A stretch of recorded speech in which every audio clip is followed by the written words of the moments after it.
என்ன செய்ய போகிறோம்னு பார்த்தீங்கன்னா ப்ரெட்டு வீட்லேயே எப்படி செய்யலாங்கிறது தான் பார்க்க போகிறோம்.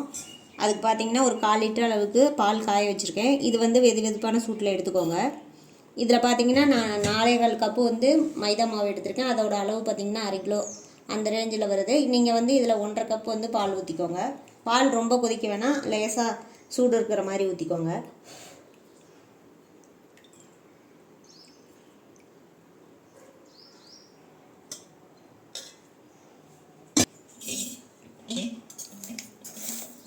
இதில் 1 ஸ்பூன் சர்க்கரை சேர்த்துக்கோங்க. இதில் வந்து 2 ஸ்பூன் வந்து ஈஸ்ட்டு சேர்த்துக்கோங்க. ஈஸ்ட்டு பார்த்தீங்கன்னா உங்களுக்கு சூப்பர் மார்க்கெட்டு அதெல்லாம் கிடைக்கும்.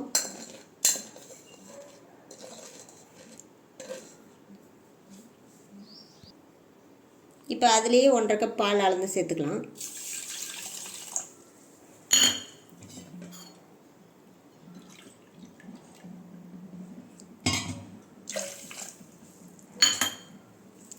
இதை நல்லா மிக்ஸ் பண்ணி விட்டுக்கலாம்.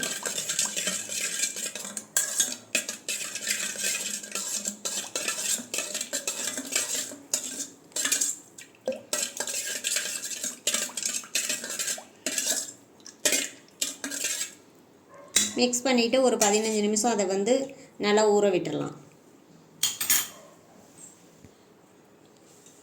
இதை ஒரு 15 நிமிஷம் அப்படியே மூடி வச்சிடலாம்.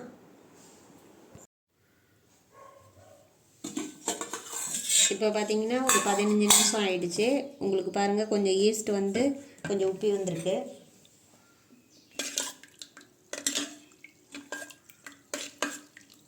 இப்போ வந்து இந்த இதை வந்து நம்ம மாவு பிசைஞ்சிக்கலாம். இதுக்கு பார்த்தீங்கன்னா ஒரு 1/4 கப்புக்கு கொஞ்சம் அதிகமாக சுகர் சேர்த்துக்கோங்க.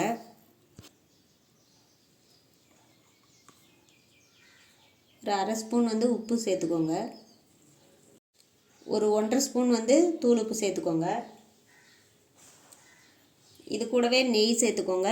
நீங்கள் பட்டர் இருந்ததுனால பட்டர் சேர்த்துக்கலாம், இல்லாட்டி முட்டை சேர்க்குறதா இருந்தாலும் முட்டை சேர்த்துக்கலாம். ஆனால் நான் வந்து நெய் தான் சேர்க்குறேன்.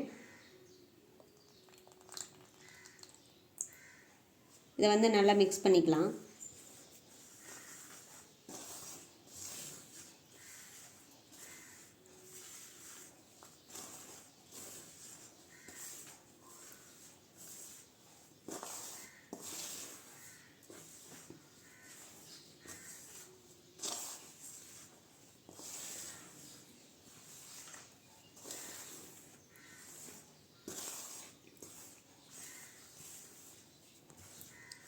இப்போ நல்லா மிக்ஸ் பண்ணியாச்சு.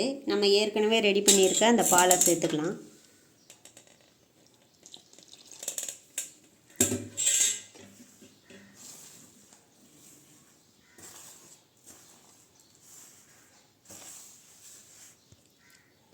நம்ம எடுத்து வச்சுருக்க பால் வந்து சரியாக இருக்கும். நீங்கள் எல்லா பாலையும் ஊற்றி பிசைஞ்சிக்குங்க.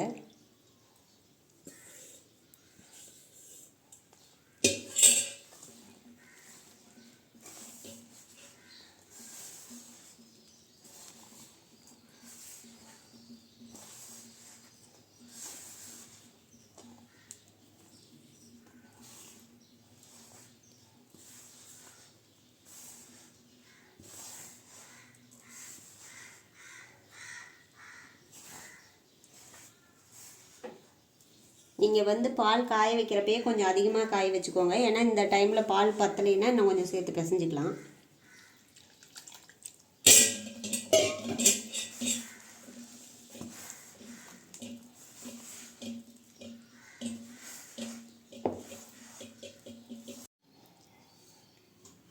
இப்போ பார்த்தீங்கன்னா நல்லா இந்த அளவுக்கு பால் ஊற்றி நல்லா பிசைஞ்சிக்குங்க. ரொம்ப ஹார்டாக இருந்துச்சுன்னா வந்து மண் வந்து நமக்கு வந்து சாஃப்டாக கிடைக்காது. இதை வந்து ஒரு நல்லா 10லேருந்து ஒரு 15 நிமிஷம் நல்லா அழுத்தம் கொடுத்து பிழிஞ்சு விட்டுக்கலாம்.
இப்போ பார்த்தீங்கன்னா நல்லா மாவு வந்து நல்லா சாஃப்டாகிடுச்சு. இப்போ வந்து லைட்டாக நெய் அப்ளை பண்ணிவிட்டு, நீங்கள் எண்ணெய் கூட அப்ளை பண்ணிக்கலாம்.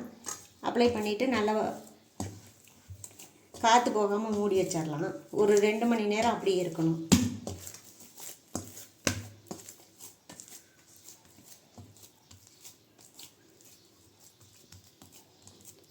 உங்கள்கிட்ட நெய் இல்லைன்னா எண்ணெய் ஆயிலில் வந்து அப்ளை பண்ணிக்கோங்க. இப்போ இதை ஒரு மூடி போட்டு மூடி வச்சுக்கலாம்.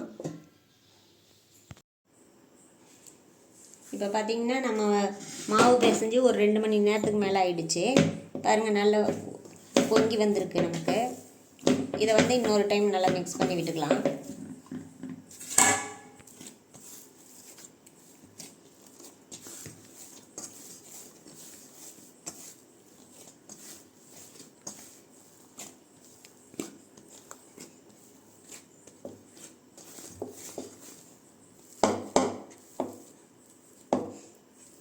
இப்போ பார்த்திங்கன்னா நான் இதில் வந்து தேங்காய் பன் பாதி, நார்மல் பன்னு பாதி செய்ய போகிறேன். அதனால் பாதி மாவாக பிரித்து எடுத்துக்கலாம் நம்ம.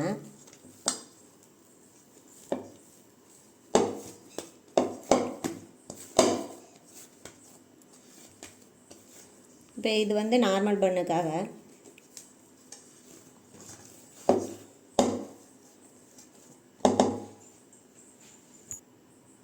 பாதி மாவை சின்ன சரிசமமான அளவு மாதிரி எடுத்து வச்சுருக்கேன். இதை வந்து இப்படி நம்ம வெடிப்பு விழாமல் ப்ரெட்டு செய்கிறதுக்கு இப்படி வச்சு இது பண்ணிக்கலாம். அப்போ தான் வந்து வெடிப்பு விழுகாமல் இருக்கும்.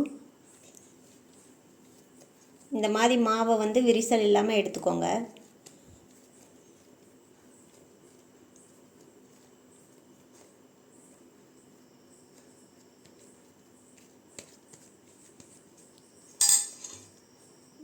இது மாதிரி எல்லாம் உருண்டையை ரெடி பண்ணி வச்சுக்கலாம். நான் பார்த்திங்கன்னா ஒரு நெய் தடவின பிளேட் வச்சுருக்கேன். அது மாதிரி அது மேலே வச்சுக்கிறேன்.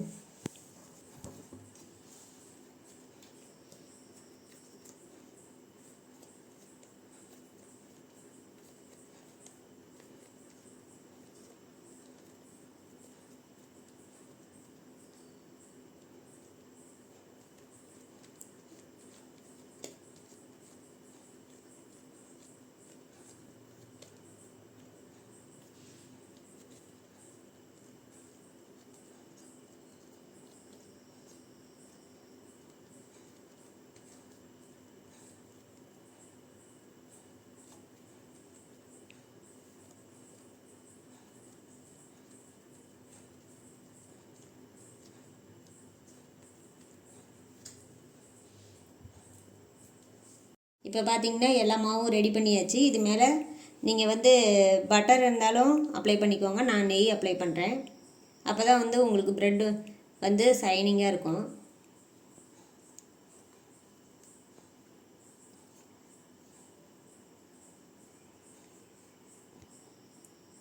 நீங்கள் வந்து பட்டர் நெய்க்கு பதிலாக மில்க்கு கூட அப்ளை பண்ணிக்கலாம். நீங்கள் எது பண்ண விருப்பமோ அதை பண்ணிக்கோங்க. இப்போ வந்து இதை ஒரு டவல் போட்டு ஒரு 1/2 மணி நேரம் நல்லா விட்டுறலாம். அதுக்கப்புறம் பார்க்கலாம். பார்த்திங்கன்னா மீதி உள்ள மாவை வந்து நான் 2 அளவு சரி பாதியாக பிரித்து எடுத்து வச்சுருக்கேன். இப்போ ஒரு இதை வந்து நம்ம எடுத்துக்கலாம்.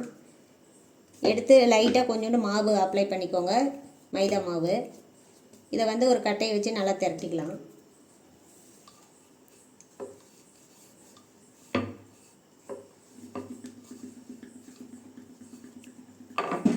இந்த அளவுக்கு நல்லா வந்து இந்த அளவுக்கு திக்காக வந்து ரெடி பண்ணிக்கோங்க. இப்போ வந்து நான் இதுக்கு வந்து ஒரு கேக் டின் தான் எடுத்திருக்கேன். இந்த சைஸுக்கு வந்து நீங்கள் ரெடி பண்ணிக்கோங்க.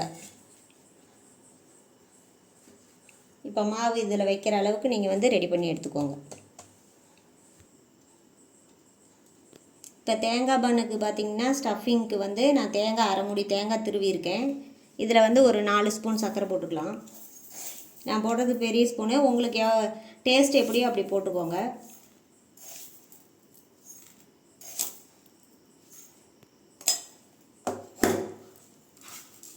இது கூட நம்ம டூட்டி ஃப்ரூட்டி வந்து நான் 3 கலர் எடுத்திருக்கேன். உங்களுக்கு எந்த கலர் விருப்பமோ அதை சேர்த்துக்கோங்க. ஒரே கலராக சேர்க்குறத விட 2-3 கலர் சேர்க்குறப்ப நல்லாயிருக்கும்.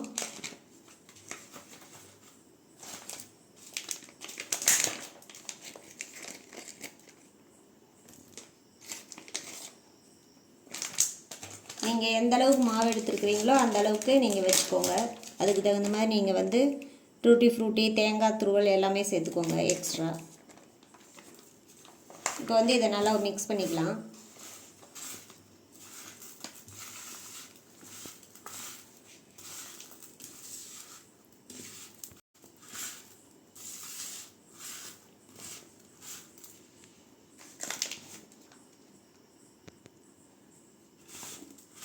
நல்லா எல்லாமே மிக்ஸ் ஆகிற அளவுக்கு நல்லா மிக்ஸ் பண்ணி விட்டுக்கோங்க. இப்போ வந்து நம்ம எப்படி ஸ்டஃபிங் பண்ணலாம் அப்படின்னு பார்க்கலாம்.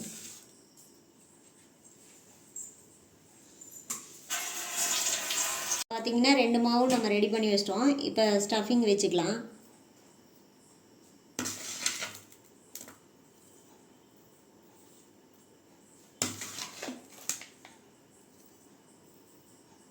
இப்போ நம்ம கடைகள்லாம் பார்த்திங்கன்னா வந்து கம்மியாக தான் உள்ளே வந்து தேங்காய் ஸ்வீட்ஸ்லாம் வந்து கம்மியாக தான் இருக்கும். இது நம்மளே ரெடி பண்ணுறப்ப தேவையான அளவுக்கு நீங்கள் வச்சுக்கலாம்.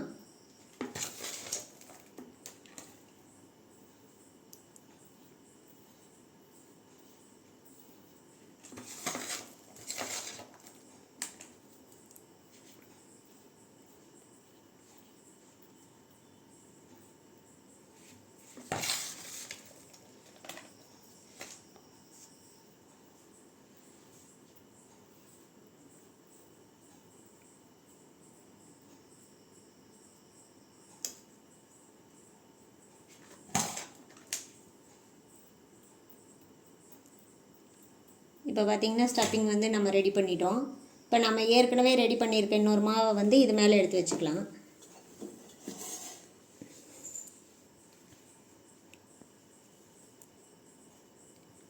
இப்போ இந்த 2 மாவையும் வந்து சேர்த்து இது பண்ணி ரெடி பண்ணிடுங்க. ஓப்பன் எதுவும் கேப் இல்லாமல் 2ஐயும் க்ளோஸ் பண்ணிடுங்க.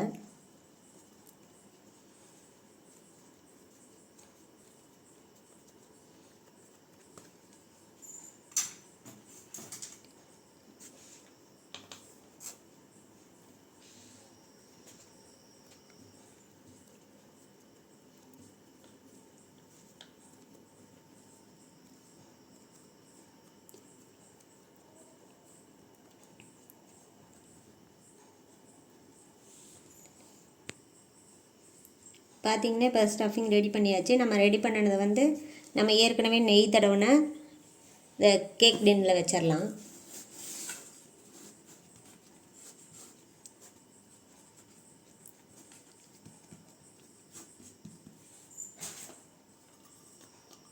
நான் வந்து நெய் தான் அப்ளை பண்ணுறேன். நீங்கள் பால் இருந்தால் கூட பால் அப்ளை பண்ணிக்கோங்க. இதை வந்து ஒரு பிளேட் போட்டு ஒரு 1/2 மணி நேரம் நம்ம வந்து மூடி வச்சிடலாம். இப்போ பார்த்திங்கன்னா வச்சு ஒரு 30 நிமிஷத்துக்கு மேலே ஆகுது. பார்த்திங்கன்னா நல்லா ரெடி ஆகிடுச்சு.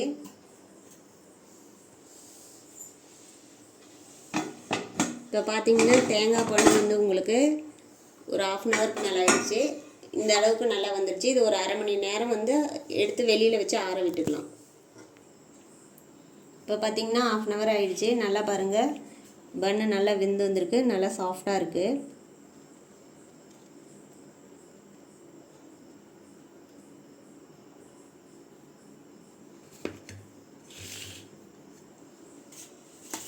பாருங்கள், இப்போ தேங்காய் பன்னும் வந்து ரெடி ஆகிடுச்சு. இதை வேறு இதில் மாற்றிக்கலாம்.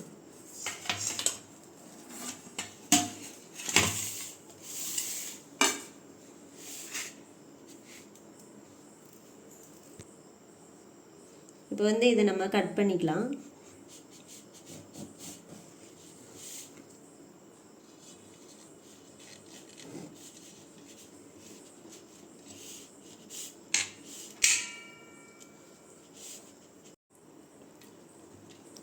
இப்போ பார்த்திங்கன்னா தேங்காய் பன்னும் நல்லா ரெடி ஆகிடுச்சு. பாருங்கள், நல்லா சாஃப்டாக வந்திருக்கு. நீங்களும் இந்த வீட்டில் இந்த டிஷ் செஞ்சு பாருங்கள். செஞ்சு பார்த்துட்டு கமெண்ட் செக்ஷனில் எப்படி வந்ததுன்னு கமெண்ட் பண்ணுங்கள், லைக் பண்ணுங்கள், ஷேர் பண்ணுங்கள். மறக்காமல் சப்ஸ்கிரைப் பண்ணுங்கள்.